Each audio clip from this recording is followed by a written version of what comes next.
Bem-vindos à aula aberta da Ordem Rosa Cruz Iniciática.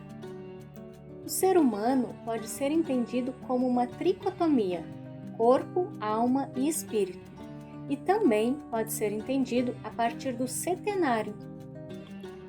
Quando falamos de uma constituição setenária do ser humano, queremos dizer sobre os 7 aspectos, 7 níveis do ser que vão do mais denso, nosso corpo físico, até o mais sutil, a centelha espiritual, ou, para chamar de outra forma, a nossa conexão com o transcendente, do impermanente para o permanente.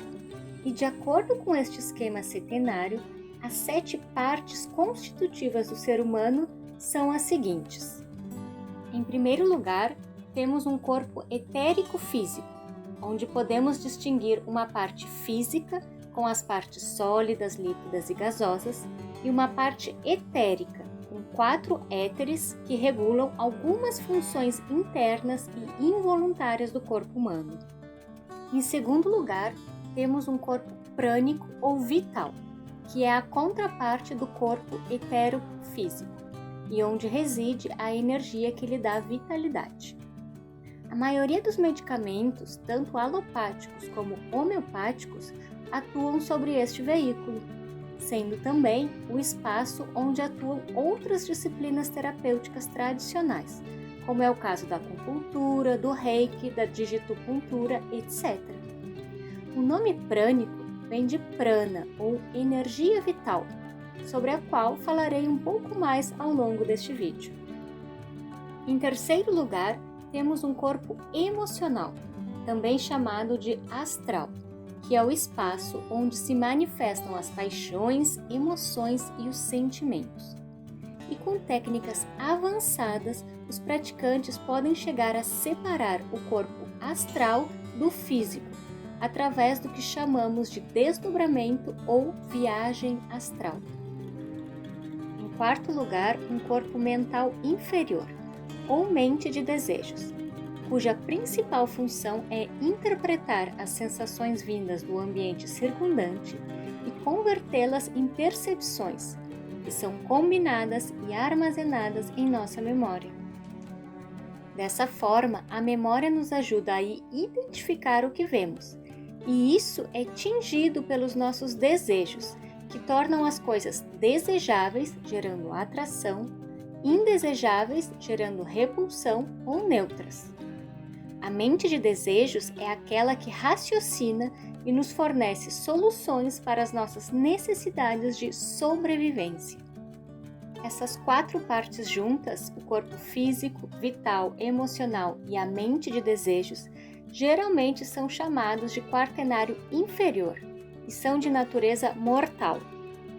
Esse quaternário tem um complemento transcendente que inclui 3 partes, e é por isso que é chamado de tríade superior ou eu superior.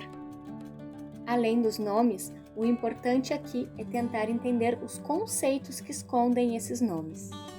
A tríade superior, que é de natureza imortal, é constituída por uma mente superior ou manas, que é o canal para o pensamento abstrato, um instrumento que obviamente está por cima da mente de desejos e que, como foi dito anteriormente, é a responsável pela sobrevivência. A mente superior está por cima dos estímulos vindos do meio circundante, ou seja, dos 5 sentidos. Em seguida, temos um veículo intuitivo ou buddhi, uma inteligência que está acima do intelecto e que está ligada à compreensão através da intuição. E por último, ou também podemos dizer em primeiro, dependendo desde onde vemos este esquema, está a centelha divina, a conexão com a divindade ou Atma, que é a parte mais elevada do nosso ser, Deus em nós. Tanto a mente superior quanto o corpo intuicional constituem a alma peregrina, ou seja, a identidade que se manifesta repetidamente na Terra através de múltiplas encarnações e onde os frutos da experiência humana são armazenados. Quando falamos do homem como um ser trino ou setenário, estamos na verdade falando de mapas, de formas de contemplar e compreender a realidade, mas não da própria realidade, que obviamente é muito mais complexa. No entanto, esses mapas, que podemos ver na tela de forma comparativa, nos falam de várias coisas. Em primeiro lugar, que existe uma anatomia visível e evidente, assim como uma invisível e imperceptível. Por outro lado, confirma que nós, seres humanos, somos entidades espirituais vivendo uma aventura na matéria. E que, enquanto estivermos encarnados, isto é, enquanto tivermos essa dupla natureza material e espiritual, devemos nos considerar seres de dois mundos e não podemos nem devemos negar nenhuma dessas duas realidades. Eu estava falando antes sobre o prana, essa energia que compõe o corpo vital e que permite que o veículo físico funcione adequadamente, energizado e vitalizado. Esse corpo vital tem 3 funções básicas: receber, assimilar e gerenciar esse prana. De acordo com os ensinamentos tradicionais, o prana é a energia vital que vem do Sol, que não pode ser percebida pelos sentidos físicos, mas é essencial para a sobrevivência humana. O prana possui 2 elementos básicos que o ser humano incorpora ao seu corpo físico. Um elemento que é positivo e celeste, que é obtido através da respiração e da radiação solar, e um elemento negativo e terrestre, que é obtido através da comida e da bebida. Assim que a recebemos, a energia prânica circula por todo o nosso corpo, banhando todos os órgãos e tecidos. Mas a agitação diária, o sedentarismo e o estresse a que estamos expostos muitas vezes provocam a sua estagnação, levando-nos a um desequilíbrio interno que pode ser a origem de muitas doenças. Neste corpo prânico existem centros de energias conhecidos como chakras e canais sutis, também chamados de nadis, por onde circula a energia, transformando este veículo em um verdadeiro sistema de tubos energéticos por onde flui o prana, alimentando todo o nosso organismo e dando vida ao veículo etérico físico. Os 7 centros mais importantes da anatomia sutil do ser humano estão dispostos ao longo da coluna vertebral e são chamados de chakras, que significa rodas, e esses são: o primeiro chakra, Muladhara ou chakra raiz, que é a nossa conexão com a Mãe Terra, com a matéria. Em segundo lugar, Swadhisthana ou chakra sexual, que está ligado à sexualidade e à nossa ligação com o nosso parceiro ou parceira. O terceiro chakra, Manipura ou plexo solar, e como estamos vendo, cada chakra nos conecta com diferentes aspectos do mundo e da realidade.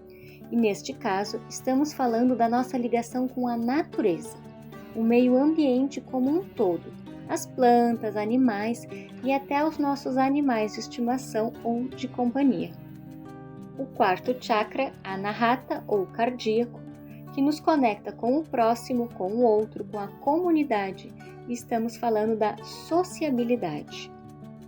Quinto chakra, Vishuddha ou da garganta, ligado à expressão, à comunicação, ao vínculo verbal auditivo. Em outras palavras, este centro está relacionado com as 2 funções básicas da comunicação, falar e ouvir, 2 formas de se relacionar e entender o outro. Sexto chakra, Ajna ou terceiro olho, que está ligado ao pensamento, à concentração, à imaginação, à criatividade, à visão profunda, além do evidente. E por último, o sétimo chakra, Sahasrara ou chakra da coroa, que é a nossa conexão com o alto, nossa antena para o céu. Estes chakras atuam como pontes energéticas entre os veículos sutis e por isso podemos falar de chakras vitais, chakras astrais e chakras mentais. Embora a rigor estejamos falando dos mesmos chakras, mas em conexão com cada um dos corpos.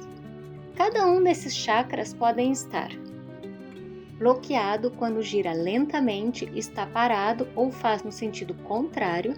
Também pode estar acelerado quando gira muito rapidamente ou pode estar equilibrado, quando gira na velocidade vibratória correta. Essas são as 3 opções que podem ocorrer com os chakras. Podemos imaginar os chakras conectados ao nosso corpo como rodas ou como um funil, um para frente e um para trás, com a exceção do chakra raiz, que se conecta para baixo com a terra, e do chakra coroa, que se conecta para cima com o céu. Existem muitas práticas para desenvolver, purificar e ativar os chakras, mas é preciso dizer que, gostemos ou não, o que fazemos em nossas vidas nutre vibracionalmente esses centros sutis. E assim como o nosso fígado funciona, mesmo que ignoramos a sua existência e a sua saúde depende da nossa alimentação e dos nossos bons e maus hábitos, drogas, álcool, etc., da mesma forma, os chakras precisam ser nutridos de forma inteligente, por meio de bons hábitos físicos, emocionais, mentais e espirituais. Gratidão por nos acompanhar nesta aula aberta. Se você gostou desse vídeo, eu te convido a curtir e se inscrever em nosso canal. E agora eu me despeço de vocês com meus melhores desejos de paz profunda.